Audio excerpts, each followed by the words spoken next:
yàlla def mu jig leen mu jig élèves yi mais jig itam ñi doon jàngale yàlla na ko yàlla def ci barke Seydina Muhammad maa ngi nuyu ñëpp nag bàyyiwuma kenn damay gaawal ndax keneen dafa war a jël kàddu gi kon ñu def nañ ko daan defee rek ñu tàllal yàlla loxo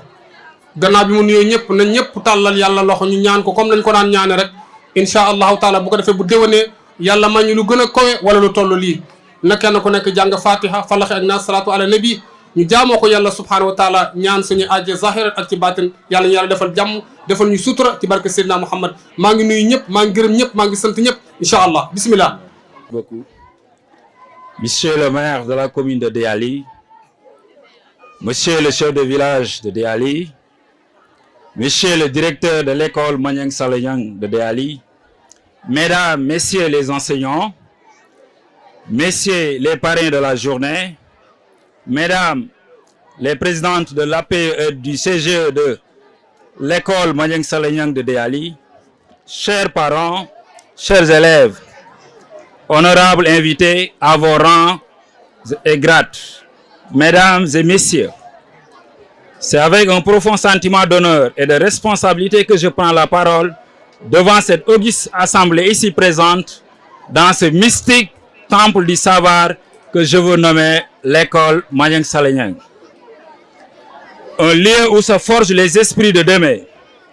Je viens partager avec vous quelques réflexions sur un sujet qui nous interpelle tous, la crise des valeurs au Sénégal. Notre pays a toujours été reconnu comme une terre de paix, de dialogue, de respect et de solidarité. Héritier d'une riche tradition culturelle et spirituelle, nous avons grandi à l'ombre de valeurs nobles telles que le jom, la dignité, le ngor, l'honneur, le kersa, la pudeur, le respect de la parole donnée, la solidarité, l'hospitalité et le sens de la responsabilité. Ces valeurs ont façonné des générations de Sénégalais et de Sénégalaises et ont également contribué à la stabilité, au rayonnement de notre nation. Cependant, force est de constater qu'aujourd'hui, notre société traverse une période de profonde mutation qui s'accompagne malheureusement d'un affaiblissement progressif de certains repères moraux et sociaux.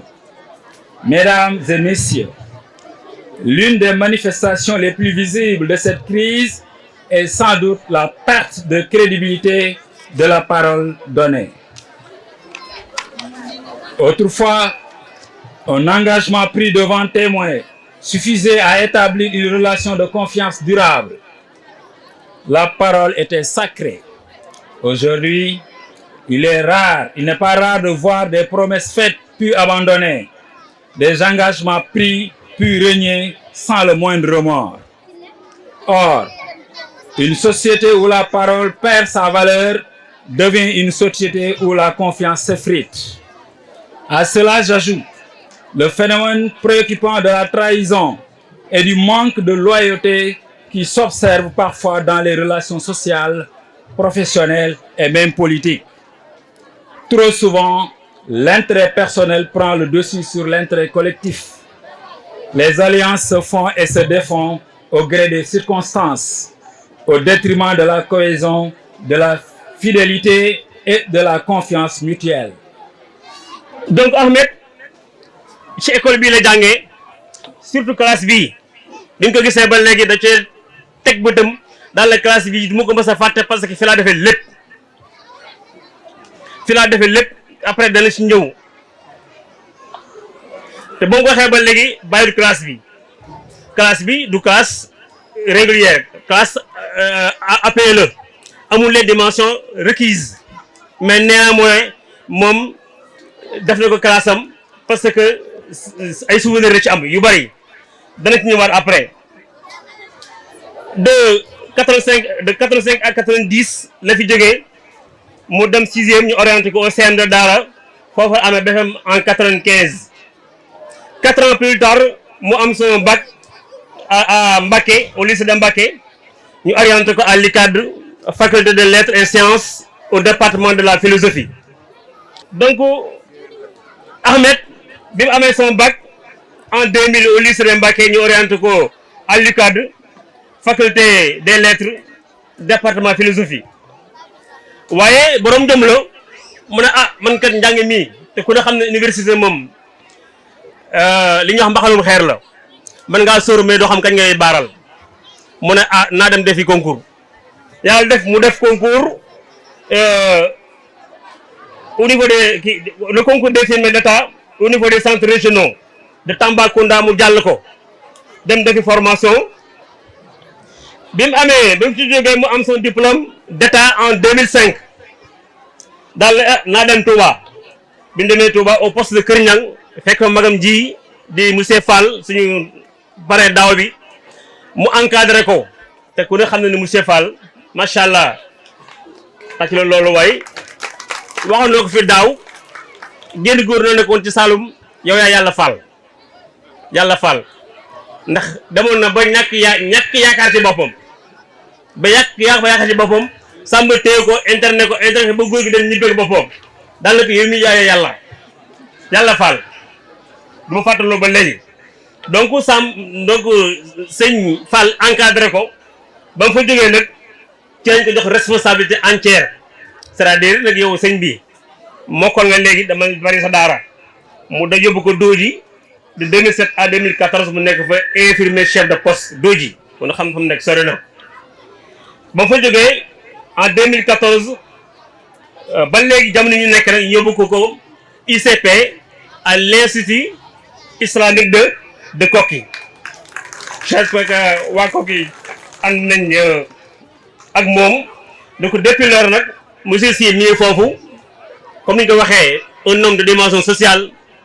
defal waa Koki lu baax defal waa Darma lu baax et ñun école Maniang Sall Niang aussi xam nañ ci dara ci danañ ci ñëw ci tuuti ci kanam donc en fait lii mooy ci tënk rek ñaari CV yi nga xam te mooy suñu parrain yi à savoir suñu mag Samba Pouy ak Serigne ak le docteur Ahmed Sy encore une fois maa ngi delloo kàddu gi di sant ñëpp rek di gërëm ñëpp di leen jaajëfal que la fête soit belle jërë ngeen jëf. tey nag dañ fi ñëw maa ngi tudd Fatou Bintou Ath ànd ak une forte délégation bu jógee Koki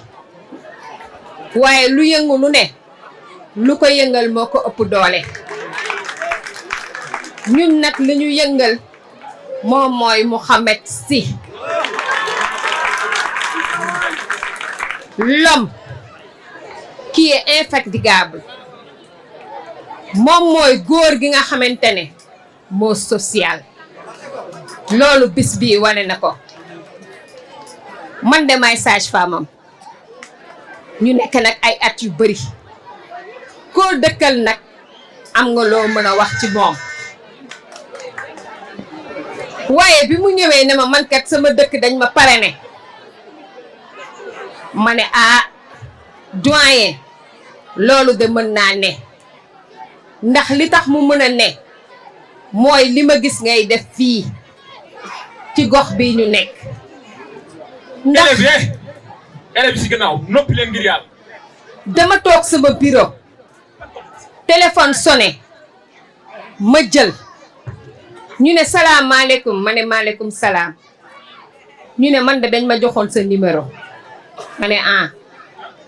ñu ne ma dañ ma ne dangay liggéey ak ku ñuy wax Sy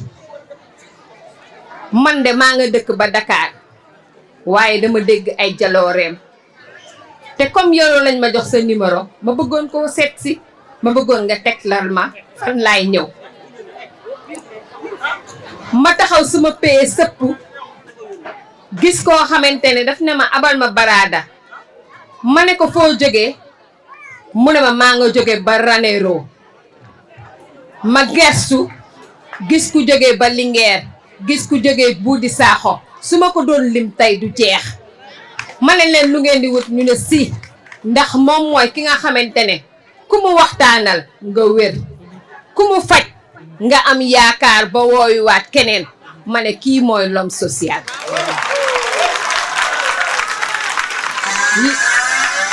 loolu nag dañ ci teg suñu bët loolu moo tax ñu wax ko waaye tamit ñu séq liggéey ci biir district bi lépp loo xam ne taxawaay da koy laaj ci wàllu xereñte si ma nga fa teew lépp loo xam ne taxawaay daf ko laaj ci wàllum poche si mooy njëkk a génne lépp loo xamante ne taxawaay war la ci ti teewaay mooy jiitu ak kaat-kaatam kon nag kii moom moo taxawu askan mu woowaat ma fi beneen yoon moom mii ne ma dëkk ba de dañ ma fa parrainé ay bés boo xamante ne final dafa am ma ne kon kat si mii kat buñ nee diw baax na dañ naan ndax mbokk yaa ko wax waaye kii ay mbokk ma wax ne baax na ndax lu jóg ci dëkk bi rek ñu ne dem leen seeti si ndax taxawaayam kon nag bésam bii ñu leen di seedeel ne ñun ñi nga xamante ne ñun la bokkal liggéey de ñun dañ koy wax jaaraama ndax taxawaayam waaye liggéeyam waaye xam-xamam parce que tam ci xereñte moom moo tax c'est un ICP de mais docteur si rek ngay dégg te loolu nag expérience professionnelle moom moo ko waral kon nag si jaaraama xale yi ñu gis ne kii kat référence la kon ñun ñëpp nañ ko bàyyi xel ci jaar-jaaram waaye ci taxawaayam district ba nag médecin chef bi kii mooy suñu coordonnatrice SR nee na parole yi moo gudd rek moom moo tax li ko docteur yóbbante mu ne naa ko waxaaleel te moom mooy moom mi nga xamante ne mooy kilifa ga nee na sant na si gërëm na ko bañ na ko ba buy laaj xalaat ci district bi si lay woo ndax xereñteefam kon nag ñu xam ne moom taxawaayam tey suñ ko doon wax duñ fi jóg waaye kon encore une fois ñu sant ko bu baax waaye sant tamit waa Dialy mi nga xamante ne bàyyi nañ ko xel ndax taxawaayam li ci des nag ñoom ñoo koy wax jërë ngeen jëf pour bañ a guddal parole. mbokk yi ñu ngi leen di ziar di nuyu assistance bi yëpp ku nekk ci turam ak santam di nuyu kilifa yi fi toog di nuyu parrain yi di ci gën a nuyu nag monsieur Sy muy infirmier chef de poste bu institut islamique de Koki di nuyu délégation bi ñu àndal yëpp jóge Koki boo xoolee tey Koki secteur bu ne ku ne jóge na fa ñëw ngir jëmm ji ñun nag dañu bokk liggéeyu santé bi foofa man nekkuma dans le public je suis dans le privé waaye chaque jour damay jot ay retours yu jóge ci moom nii retours yi mooy lan mooy ñi dem ci moom faju ji te saa buñ ñëwee da ngay sentir ci ñoom ni pratiquement dañuy jël ay garab rek waaye wér nañ boo xoolee parce que nit ki te nag loolu dafa manqué sunu système de santé sincèrement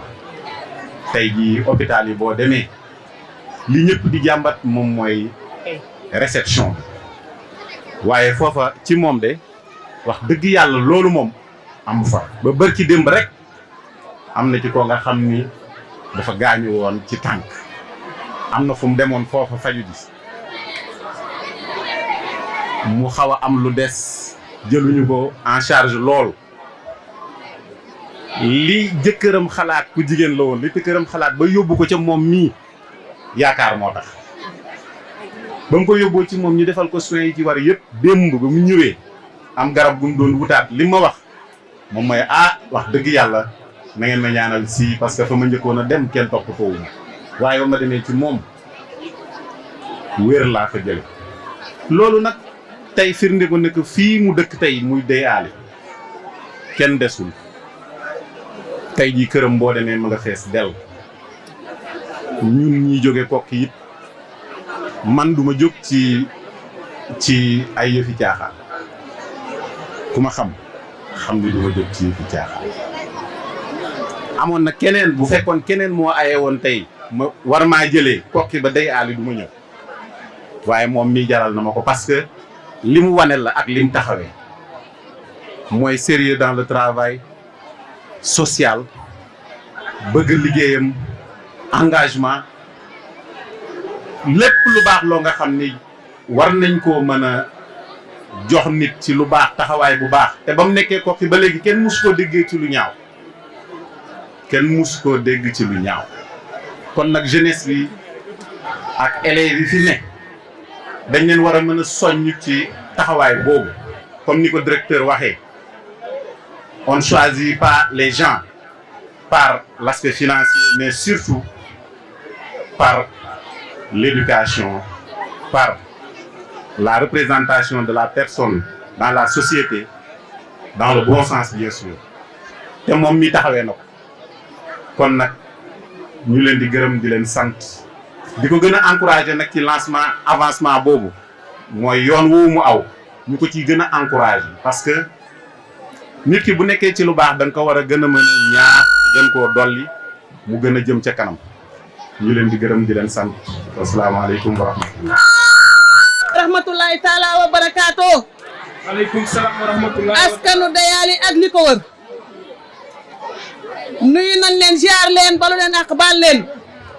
ñoo nga jóge Koki Njaga Issa Dieye ca daara ju mag ja ngeen yónnee ñu seen doom nag te yàqaluñu day defar saa su yeewoo ñun bàjjanu gox yi relais yi ASC yi matron yi sage-femme yi médecin yi ñi nga xamante ne ji sax duñu ay médecin duñu ay sage-femme xam nañ baaxam baax na yaru na yaatu na li ko yàlla jagleel mi ngi koy bokk ak doomu aadama yi kon ma ne yéen waa Jolof cey yéen waa Jolof tey ma bàkk seen doom jota kañ ko seen mbër ma màgg na te ñëw na moo takku te tekki lool xam-xam bi ko yàgg la jagleel mu koy bokk ak doomu aadama yi mu tànn métier mi gën a metti ci métier muy métier wér gi yaram su nit ñay nelaw ñu lay fëgg naan kii biiram a ngay metti kii boppam a ngay metti te amoo sañ-sañu tëdd nelaw danga koy dagg dem taxawu ko yàlla may ko nag képp ku mu teg loxo yàlla fajal ko ko mu nekk nit koo xamante ne gi ne sabaarub dugub la foo ko sippi mu bàyyi fa dara jaar na Touba sippi ku fa ñu naan ñun buñ sañoon du dem mu ñëw fii sippi ku fi ñii naan ñoom buñ sañoon du dem waaye Koki Njaga Issa Dieye nag foofa la gën a taxawee ñëpp a bëgg si ñëpp a ko fonk ñëpp a ko naw ma ne leen olof nee na ko jërëjëf ndax daa jëriñ réewam jëriñ sa dëkk jëriñ sa réew bu ñuy wax patriotisme ku mel noonu moo tax ñuy wax da ngay barab ëtt mbaa yëpp ruum waaye moom dafa barab ruum doog a ñëw ci ëtt kon dëkk bi mu cosaanoo juddoo fi yaroo fi ba toll nii mu toll fi la tàmbalee jëf ju baax muy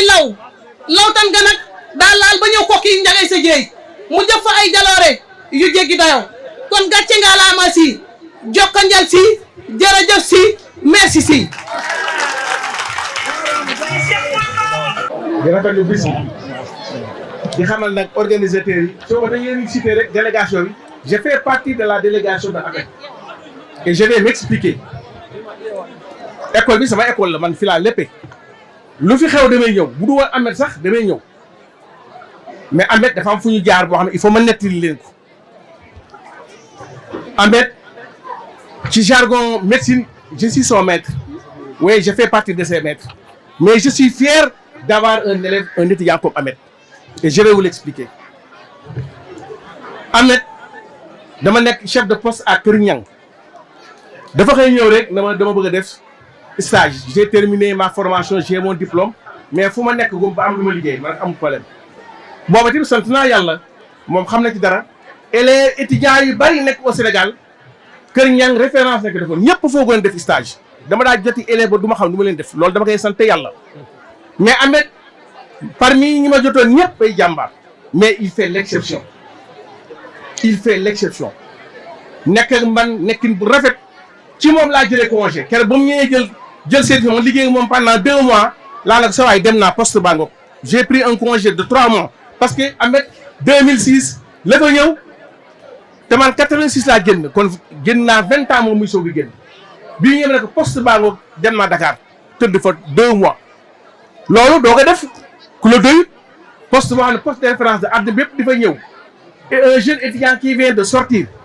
ngay xëy rek bàyyee ko dossier yëpp ne ko poste baa ngoog gérer dem naa congé ci moom laa ko mas a defee d'ailleurs dans toute ma carrière 40 ans de service 2 mois yi laa mas a jël congé moom moo ma ko may xam ko loolu mun ma koo fay mais Ahmed loolu ba mu fa jógee le médecin chef de district de Touba yàlla boole woon ma ci je faisais partie de ses conseils mu ne yàlla le centre de santé de Darou Khoudoss Serigne Mbacké Madina nouvellement créé day ubbi dama bëgg nga bokk ci ñi may tànnal personnel moom laa fa njëkk a tànn pour médecin bi jël ko fa. ma fa demee tesul sama yaakaar yeewuñu ma ndax la ma xamal ci wax ko lépp gis na ko ba gis lu wees seen jot yàlla jëlee ko fa ñu recruter dans la fonction publique yóbbu comme ICP à Dodji mais taxul Ahmed bàyyi ma bu ñëwee Touba dana ma seet si dana ma nuyu si te nag ba nga ni ba démb ci mujj saa yi may nuyu rek nuyu mu rek la may nuyu musuma nuyu mukk te bàyyi dara ci sama loxo ba bëkk démb ci mujj fii la départ midi ñëw sama kër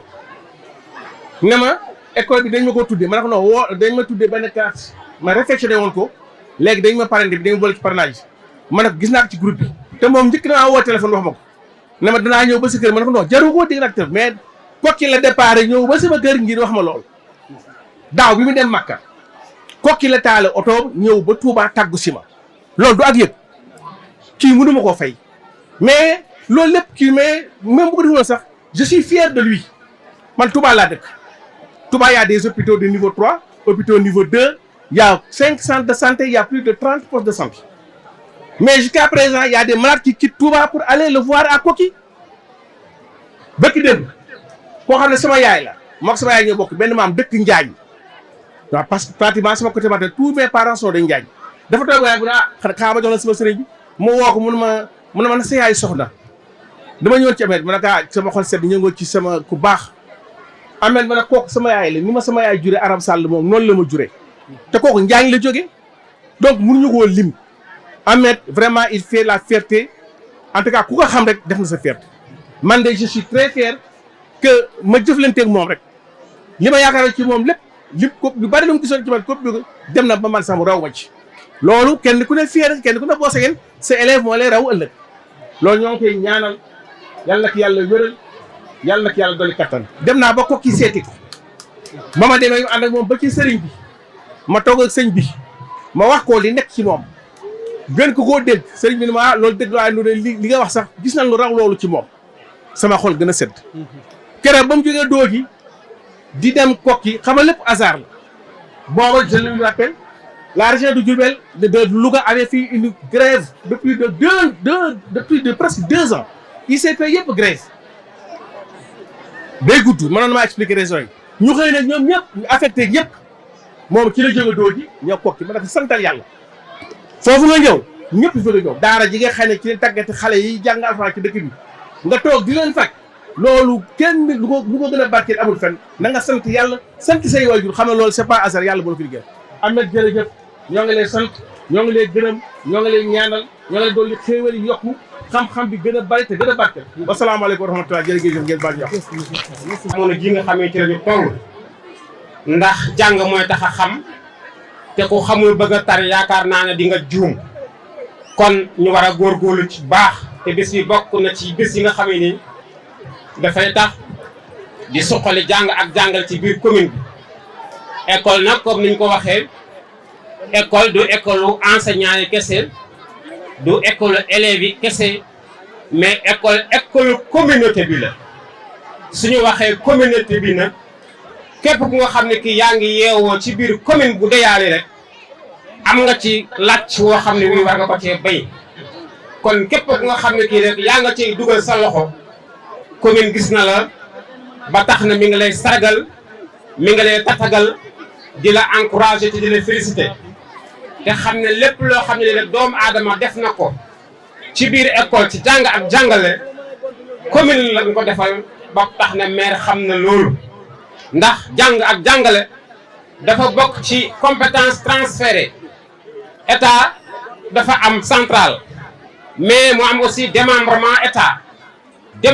état nag commune ci la bokk mu am ay 9 compétences yoo xam ne ni état moo ko jël ŋànk ko mais mu jël commune ne ko yow jox naa la ko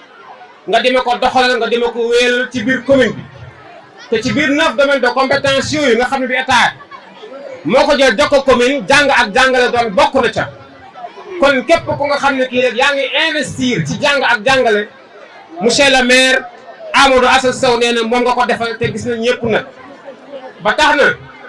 dafay commencer di remercier ñi nga xam ne ñii vraiment ñi ngi ci système éducatif bi ñëpp nag waaye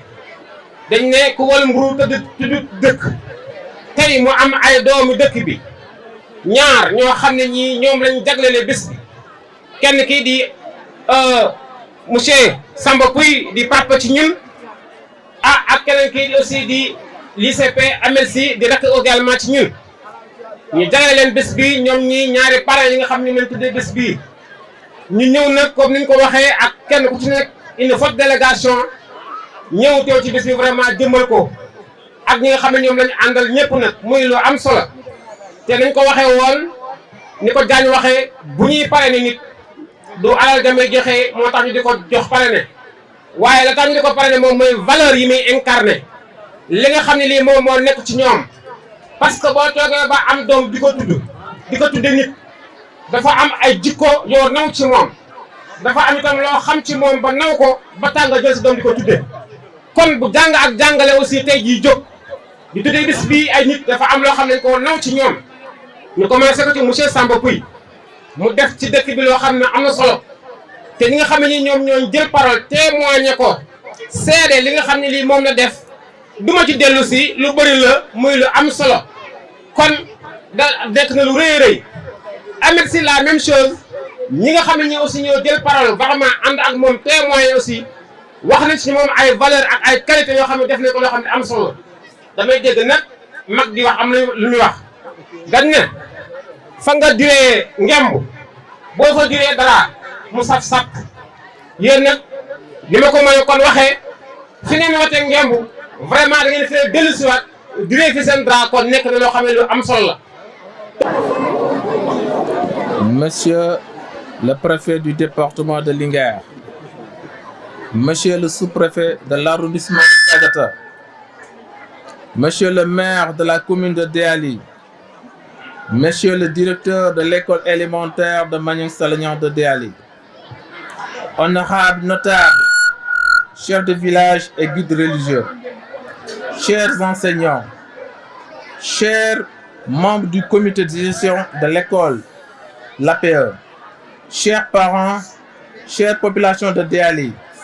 chers invités et surtout chers élèves de la classe de CI, je voudrais tout d'abord vous exprimer ma joie et ma gratitude pour le titre du parrain que vous m'avez octroyé à ma modeste personne. C'est un immense plaisir, c'est un immense honneur et une grande fierté pour moi d'être à vos côtés aujourd'hui, le 28 juin 2026, à Déali. Ma famille, mes collègues, mes amis s'associent à moi pour vous dire merci. Revenir à Déali est toujours un pèlerinage pour moi. Être votre parrain au sein de cette école élémentaire de Maniang Salagnan école Maniang Salagnan de Déali n'est pas un juste titre. C'est un engagement, une promesse de bienveillance, d'écoute et d'accompagnement. C'est dans cette classe où vous avez passé l'année, n'est pas une simple lieu d'études. C'est un laboratoire. C'est ici que tout a commencé. Commencé pour moi. C'est dans cette école, et plus précisément dans cette classe de CI, que j'ai fait mon initiative au cycle primaire. J'ai appris à lire et à écrire et à rêver d'un avenir meilleur. Aujourd'hui, infirmier chef de poste que je suis à l'Institut islamique de Koki ne me fait pas oublier ma source. Je sais ce que je dois à cette terre, à cette école, à ces maîtres. Lorsque vous m'avez proposé d'être un parrain de la classe, je n'ai pas hésité une seule seconde. Accepter ce pèlerinage n'est pas un simple titre honorifique pour moi, mais c'est un devoir, une dette, une récompense pour ma communauté. À cela, nous avons réaménagé et entièrement carrelé cette salle de classe afin d'offrir à nos enfants un cadre d'apprentissage propre, digne et moderne. Au-delà des murs et du carrelage, le véritable investissement réside en vous, en tant que parents et surtout un infirmier d'État qui a débuté sa formation dans cette classe. Je vous conseille d'avoir la discipline et la patience. 2 mots clés pour la réussite. Chers enfants, soyez disciplinés dans votre école. Respectez vos maîtres, respectez vos parents, car la connaissance sans discipline n'est rien. Soyez également patients, car le chemin du savoir est long et parsemé d'embûches. Mais le fruit de l'éducation est toujours meilleur. C'est par le travail et la persévérance que vous réussissez vos rêves. Chers élèves, vous serez des leaders, des bâtisseurs et des citoyens de demain. Prenez soin de vos ambitions. Je suivrai vos parcours avec attention particulière et beaucoup de fierté. J'invite à tous les ressortissants de l'école élémentaire de Maniang Salognon de Déaly d'investir pour vos enfants, pour nos enfants. Cette école m'a donné tout et m'a donné une place particulière dans la société. C'est pourquoi ce parrainage ne s'arrête pas à la fête d'aujourd'hui, ou bien ne s'arrête pas une seule journée. Je serai un parrain permanent tout au long de ma vie et je m'engage solennellement à primer les meilleurs élèves de cette classe en discipline et en meilleure note. Ça, je vais prendre mes propres engagements. Je ne saurais terminer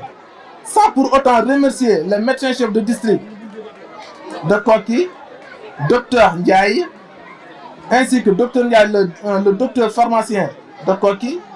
ainsi que les sages-femmes, les ICP et les relais communautaires, qui n'ont ménagé aucun effort pour que la journée soit belle. C'est en ces termes modestes que je termine mon discours par le slogan « Mon école, mon avenir, sama dara, sama ëllëg ». Je vous remercie. Croix-Rouge toujours prêt à secourir, et omniprésent, toujours dynamique et courageux. Quels sont les 7 principes fondamentaux de la Croix-Rouge? Les 7 principes fondamentaux de la Croix-Rouge sont humanité, impartialité, neutralité, indépendance, volontariat, unité, universalité. Devise de la Croix-Rouge, jeunesse de la Croix-Rouge. Union des cœurs dans une solidarité agissante. Jeunes de la Croix-Rouge. L'infirme, le malade sont mes frères, l'orphelin et le pauvre mes cousins. Jeunes de la Croix-Rouge. Mon action est sans frontières, ma race est universelle, ma patrie est le monde. Jeunes de la Croix-Rouge. Mon devoir est le mien, ma conduite est un exemple pour tous. Jeunes de la Croix-Rouge. Le malheur de chacun est le mien, mon bonheur est partagé avec mes frères. Bonjour, je m'appelle Cheikh Ndiaye. Je fais la classe de CM1A. Monsieur le maire, monsieur le chef de village, monsieur le directeur, mesdames et messieurs les enseignants, messieurs les parrains de la journée, chers parents d'élèves, chers camarades d'élèves, honorables invités, c'est avec un réel plaisir que je prends la parole aujourd'hui au nom du gouvernement scolaire pour partager avec vous quelques réflexions sur un sujet qui nous concerne tous, la crise scolaire. L'école est le lieu où se prépare l'avenir d'une nation. C'est à l'école que se forment les citoyens, les cadres et les responsables de demain. Pourtant, notre système éducatif fait face à plusieurs difficultés qui perturbent parfois le bon déroulement des enseignements. Les interruptions des cours, le manque de matériel pédagogique, l'insuffisance de certaines infrastructures et les difficultés sociales de nombreux élèves constituent autant de défis à relever. Ces situations ont souvent des conséquences sur les apprentissages et sur les résultats scolaires. Cependant, la crise scolaire n'est pas seulement l'affaire des autorités ou des enseignants. Elle concerne toute la communauté éducative. Les autorités doivent poursuivre leurs efforts pour améliorer les conditions d'études.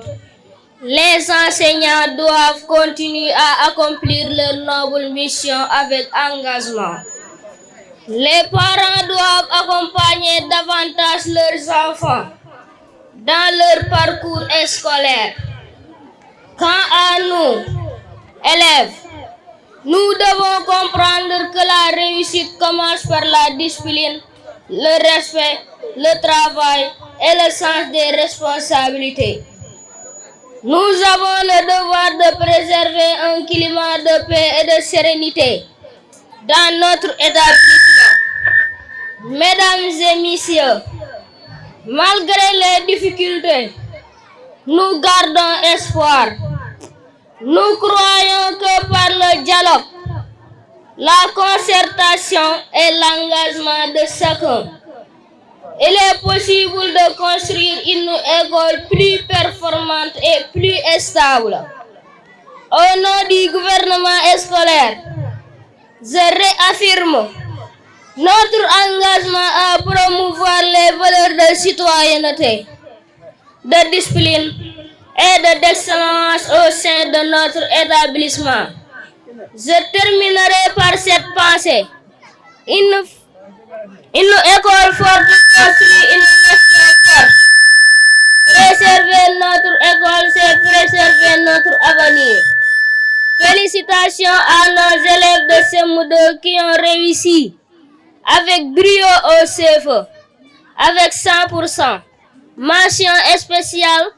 également au directeur M. Moustapha Diagne et à toute l'équipe pédagogique de Maniang Salanyang. Que la fête soit bien. mbooloo mi maa ngi nuyu ñëpp di ziar ñëpp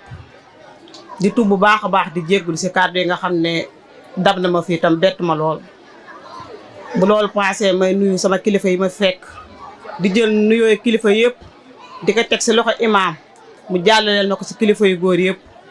di jël nuyoo soxna yi di ko teg si loxo président parents d'élèves yi fi nekk muy soxna Khady Cissé mu jàllaleel ma ko ci ñëpp. ma jël nuyoo jàngalekat yi nga xam ne ñoo ngi fi di ko teg suñu kilifa Moustapha Diagne mu jàlleel ma ko si ñëpp. bu loolu ba passé maa ngi nuyuwaat ñëpp di ziar ñëpp di tuub di jéggalu di wax ne lii nga xamante ne bi moom la jigéen ñi commune bi tàmbalee def ñu commencé ko di ren dañu wax ne nekkul lu ñuy ndamoo te nekkul lu ñu wane woo te nekkul loo xamante ne bi tamit dañ koo def ngir bëgg a feeñ dañ koo def commencement di sàkku ñaan ngir kilifa yi nga xam ne ñoo ngi si dëkk bi ak sama mbokk soxna yi nga xam ne ñoo ngi yàq feneen seeni alal dañ bokk si école bi nga xamante ne bi bañ ko sancee fii ba nëgg ni moo ñu mag boobu ba nëgg ni ñu fi fekk ñu ngi jàpp dinam na bi ngir mu baax rawatina nag Moustapha Diagne mi nga xam ne bañ ko jëlee teg ko fi mu nekk directeur ba nëgg ni luy baax rek ci lay dox. bi loolu passé nag si la soxna yi mu ko bokk ak moom classe bi di fi xëy si di fi wàcc mu mën see tudd Mariama si ak ñam ànd ak ñu gis na lott na si lool moom ñi nga xamante ne bi ñoom la bokk ak liggéey bi. mu ne woon kat bu sañoon ñun ñi nga xam ne ñoo ngi fi doon ay soxna ñu am loo xamante ne bii dinañ ko jéem si ñi nga xamante ne bii suñuy doom lan pour ñu man see bokk si nga xamante ne bii mooy doxal dëkk bi ndax nit amul lu dul dëkkam ndax ku defaru sab dëkk doo defar fenn te fenn foo defar tamit du safe kon nag lii dañoo fas yéenee tàmbali ko di ci woo jigéen ñëpp nga xamante ne bii dañoo njëkk a tànn ñi nga xam ne ñoo ubbi bunt mais tàmbaliment la soxna Daba Mbaye nag mébét bi mu si am mooy daf kaa fas yéene yaatal ak soxna yi si commune bi yëpp ndax ku nekk am nga si wàll ñii am nañ si doom ñii am nañ si rakk ñii am nañ si ay sët te kenn ku si nekk boo sañoon tàbbal fii sa ñaq ñuy sàkku ñaan si kilifa yi fi teew ñu defal ñu ñaan bu baax a baax si ñii ñu ko commencé ñu àggalee ko ba egg fu kawe su njoot ndax bëgg nañ lu ëpp lii xool nañ tamit loo xamante ne bii tey bu sañoon yeneen ak yeneen ak yeneen lañ siy boole waaye nag yoon du yem si benn gannaaw loolu ñu ñëw si thème bi nga xamante ne bii moom lañ teg fii si taabal ji muy jikko yi nga xamante ne bii tey moom moo nekk si fii si suñum réew mu ñu jikko yu yàqu ci réew mi jikko nag li ko yàq dafa bari mais tamit dafa am wuute bi si njëkk mën nañ see tànn ki nga xamante ne bii tey mi ngi si école bi war a sàkk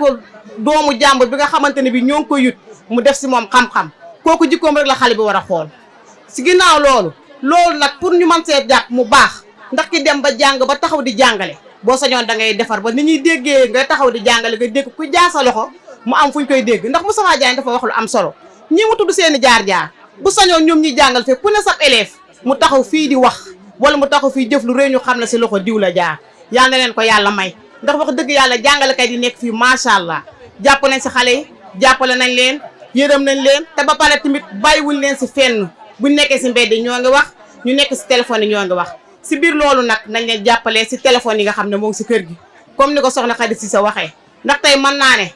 nit yàqatu doomam ndax du xool mu ngi topp alal gi ak dox bi ak wax ji ndax ñëpp ak mën a yem mais tamit sa portable yaa ko moom sa connexion yaa ko moom xale la doon li la si mën a génne mooy li nga jaaroon ba nekk mag fexeel tàggatal sa doom bu njëkk ñii fi toog ñëpp jàng nañ ba jàng comme ni nga ko waxee daal kenn xamul luy téléphone mais téléphone yàqul dara yàqul njàngam kenn te yàqul tamit garaatu kenn kon nag yéen parents d'élèves yi maa leen di ñaan kenn ku si nekk nga fexee jàppale xale yi jàppale ndaw ñi rawatina nag ñun jigéen ñi ndax tey mën nañ na classe bii daaw ba ren jigéen kat wax dëgg yàlla nag moo fi ëpp garaat boo xamante ne bi ñu ngi ko koy takkal fii loolu moom damaa bëgg jigéen ñi tàcc bu baax a baax a baax te xam ne jigéen ñi nekk fii ñu ngi góorgóorlu bu baax a baax si njàng mi kon nag loolu peese ñun yaay yi nañ leen si jàpp dimbale suñuy doom xam ne lii suñ njariñ la man de jàngu ma wax dëgg yàlla dama koo réccu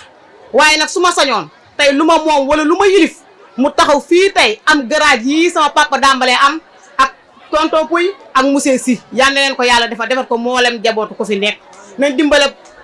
jàngale kay di si doom yi ñun yaay ñoo mën a defar ndax suñ kilifa yi dañuy dem di wuti na kenn ku si nekk bay sa waar ndax école bii kat dara jombu leen ndaje moo fi gis ren bu déwénee nga gis bu ko raw kon nag li ñu ko mën a may ñu fexee góorgóorlu si xale yi gën leen a jàppale gën leen a taxaw ba lii romb fii te buñ ko defee ñun ñëpp kat danañ ko am maa ngi jéggul bu baax a baax di tuub si kàddu yi wasalaamaaleykum wa rahmatullah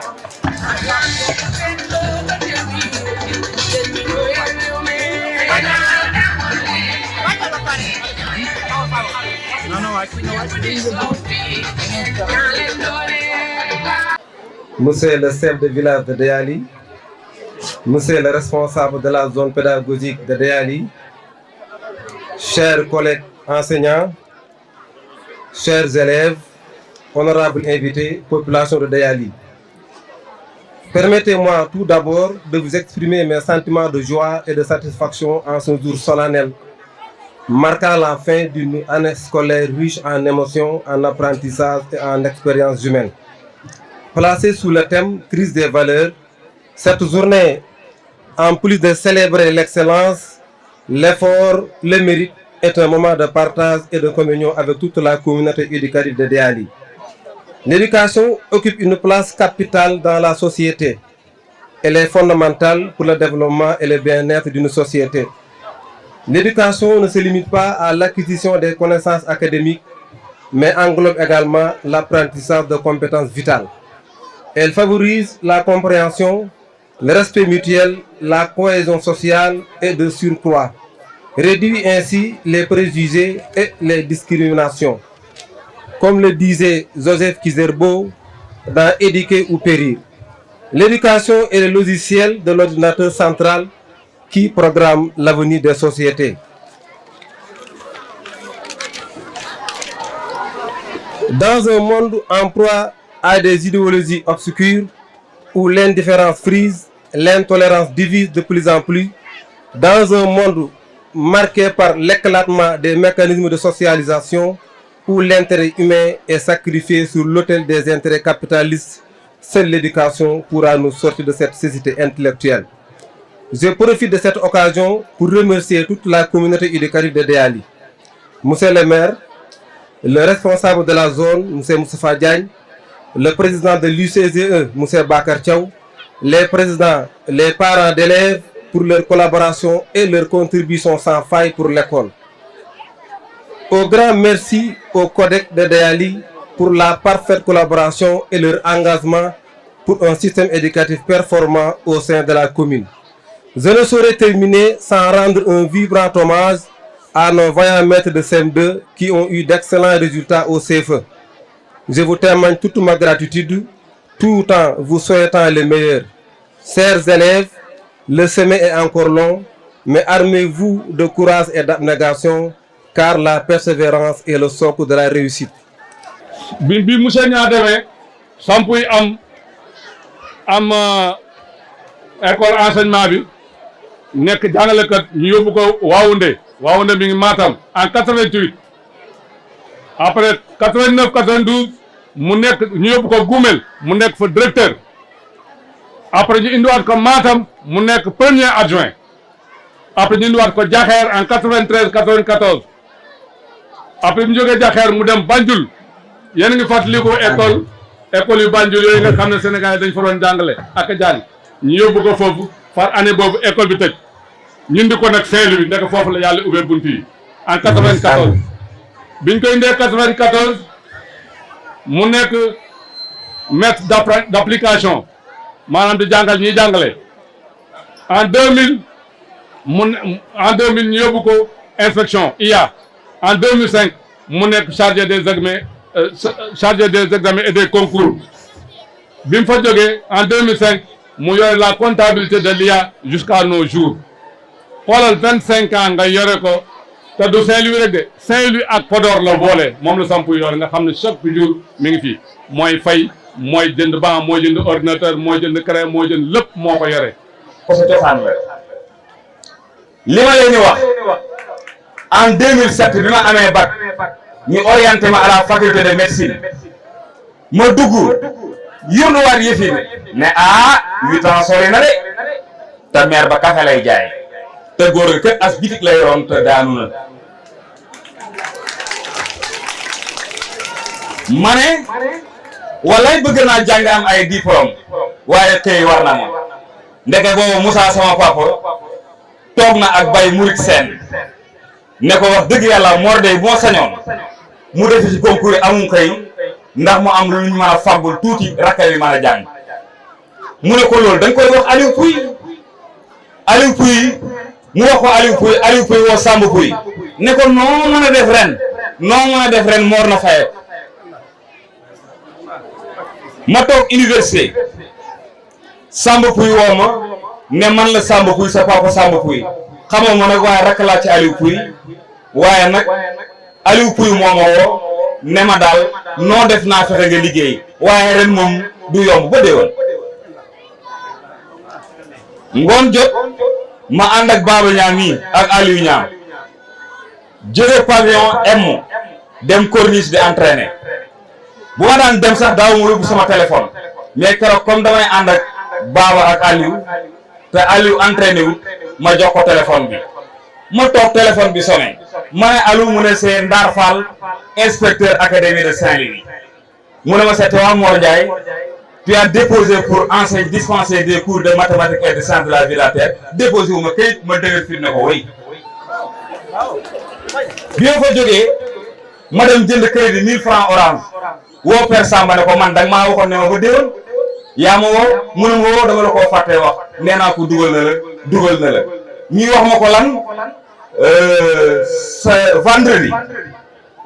non ñu wax ma ko vendredi ñu ne ma lundi na nga présenté wu ma xëy fajaru samedi wàcc Mbàkke keroog bi may takk dimanche di xëy Saint-Louis sama nijaay ji bi moo ma jox junni sama papa yónnee ma ko junni muy ñaari junni ma fay ñaar fukk wàcc jumaa ja fay taxi 1000 francs daal di dem fay 4000 dem Saint-Louis wàcc jënd sëriñ ca daal di dese ñaar téeméer ku ñu war a affecté Fouta keroog bi ma xëyee ñu dem ma jëli OS bi mu ne mardi ngeen a xëy ma nekk ci gore gi rek barki Sëriñ Bamba aw ma paas aw ma mat laa mu tëdd aw ma leen mu ànd ak koo xam ne doomi nday la ci Ami Ndiaye Ami Ndiaye mooy soxna sama père daaw kuy mu defal ko noonu biñ yeewoo fajar ñu ne takk jóg mu ñaanal ñu tëyëru ma paas yaay yaa awul nii di doomam kii doomam la yaa awul tudd mi ngi yaa faatu université Amadou Hampâté Bâ deuxième année agronomie maire bi daal di doxantu daal di ñu bokkal ku ne 30 000 mais seen papa lañ ko jox ngeen waa rek keroog bi ma eggee diimat jéere lañ ma affecté ma egg ci gars yi waaye ndorob sax yoruma ko ma xëy ci marché loo ma jënd as mat laa daal di jël néeg luyaas waaye bi may dem nag maa ngi jël 508 maa ngi aña Dagana bi may romb Richard Toll ma ne fii de moo baaxoon ndeke booba sawaay lim nam ak man mooy damay ziare ji rek diimat mais bu ma tabaskiyee ba ñëw daf may redéployer Richard Toll